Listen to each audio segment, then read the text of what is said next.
Assalamualaikum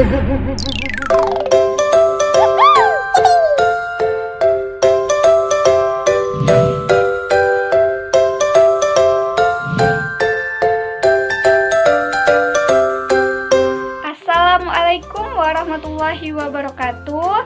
Perkenalkan, saya Anissa Febrianti dengan NIM I10211919026. Perkenalkan, nama saya Sri Muni Asih dengan NIM I10211911018. Di sini kami akan menjelaskan mengenai parameter spesifik, meliputi identitas, organoleptik, dan zat terlarut dalam pelarut tertentu. Berikut video penjelasan dari kami. Pada kesempatan ini, kami akan membahas tentang parameter spesifik dalam standarisasi ekstrak. Sebelum itu, kita harus mengetahui dulu apa itu standarisasi ekstrak dan kenapa harus distandarisasi.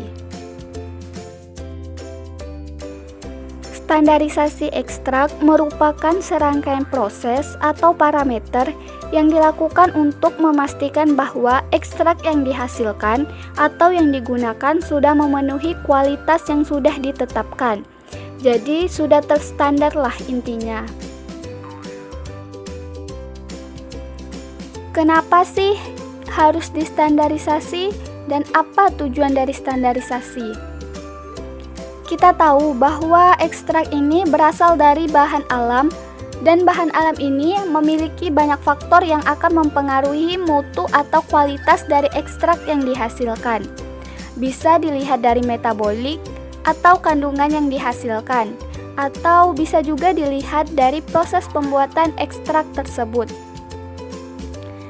Kita tahu bahwa ekstrak yang berasal dari Simplicia, di mana kandungan senyawa yang ada di dalam Simplicia ini sangat dipengaruhi oleh beberapa faktor. Misalnya di mana dia tumbuh, kemudian kapan waktu panennya, atau kemudian juga perlakuan pasca panennya.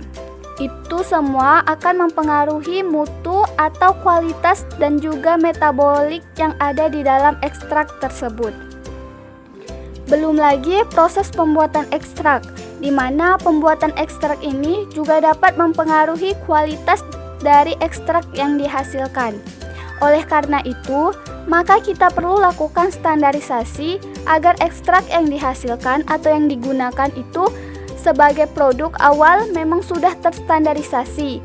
Jadi kualitasnya itu sudah selalu baik. Karena kan kita harapannya ketika kita membuat suatu produk sediaan farmasi yang harapannya memiliki efek farmakologi tertentu, maka harapannya juga akan selalu konsisten terhadap efek farmakologi yang dihasilkan. Secara garis besar, berdasarkan Departemen Kesehatan, parameter standarisasi ekstrak itu dibagi menjadi dua, yaitu parameter spesifik dan parameter non-spesifik. Pada kesempatan ini, kita hanya fokus membahas tentang parameter spesifik. Nah, apa itu parameter spesifik? Jadi, parameter spesifik adalah parameter yang dimana jika aspek yang ada di dalamnya atau ketika ada perubahan-perubahan di dalamnya akan langsung mempengaruhi atau memiliki efek langsung pada aktivitas farmakologinya. Misalnya ketika pada salah satu aspek, contohnya yaitu identitas. Kita ingin membuat ekstrak jahe, di mana ekstrak jahe tersebut harusnya mengandung ginjerol. Tetapi pada saat diuji, ternyata tidak mengandung ginjerol. Nah, ini kan akan memberikan efek pada efek farmakologinya langsung. Untuk parameter spesifik sendiri, itu dibagi menjadi tiga, yaitu ada uji identitas, uji organoleptik, dan uji senyawa terlarut dalam pelarut tertentu. Berikut bahasan mengenai parameter spesifik meliputi identitas, organoleptik, dan senyawa terlarut dalam pelarut tertentu. Parameter spesifik yang pertama yaitu identitas. Pengertian dan prinsip parameter ini meliputi yang pertama itu ada deskripsi tata nama, antara lain ada nama ekstrak, nama Latin, bagian tumbuhan yang digunakan, dan nama Indonesia tumbuhan. Yang kedua ada senyawa identitas. di mana senyawa identitas merupakan senyawa tertentu yang menjadi petunjuk spesifik dengan metode tertentu. Untuk tujuannya yaitu memberikan identitas objektif dari nama dan spesifik dari senyawa identitas. Contohnya, untuk deskripsi tata nama ada Curcumae extractum, itu nama ekstraknya. Curcuma santoriza Roxb, itu nama latinnya.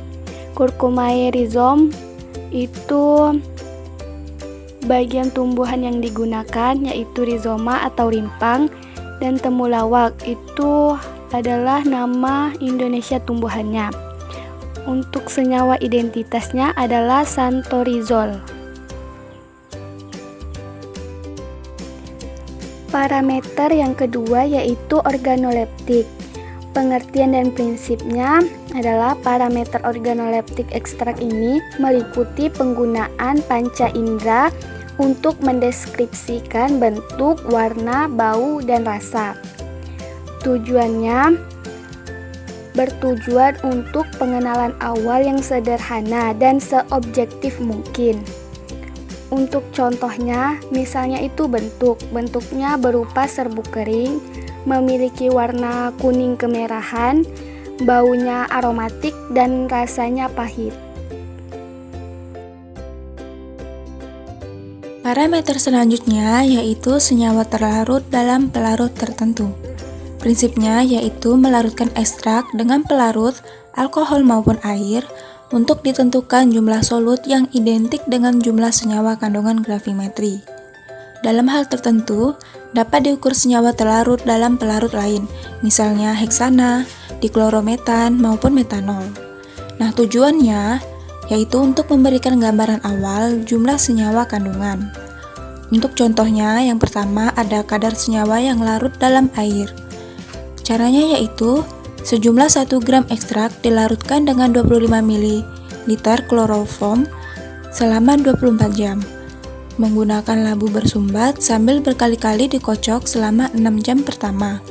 Kemudian didiamkan selama 18 jam dan disaring.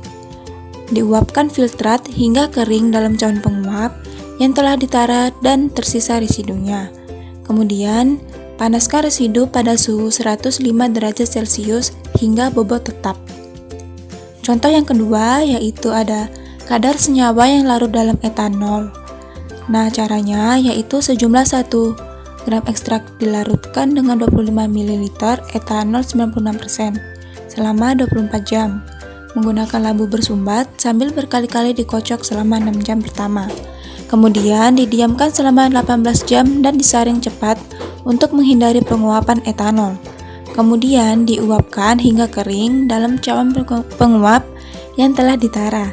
Kemudian panaskan residu pada suhu 105 derajat Celcius hingga bobot tetap.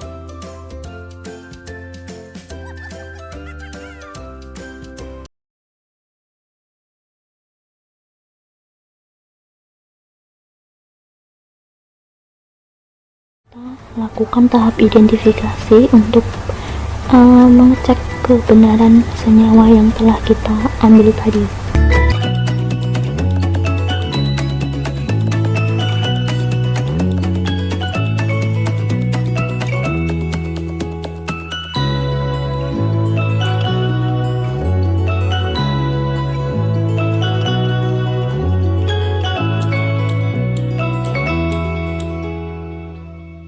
Nah, kita oleh ini nih, isolat yang udah kering.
Akan melakukan uji organoleptik terhadap sampel yang telah saya siapkan.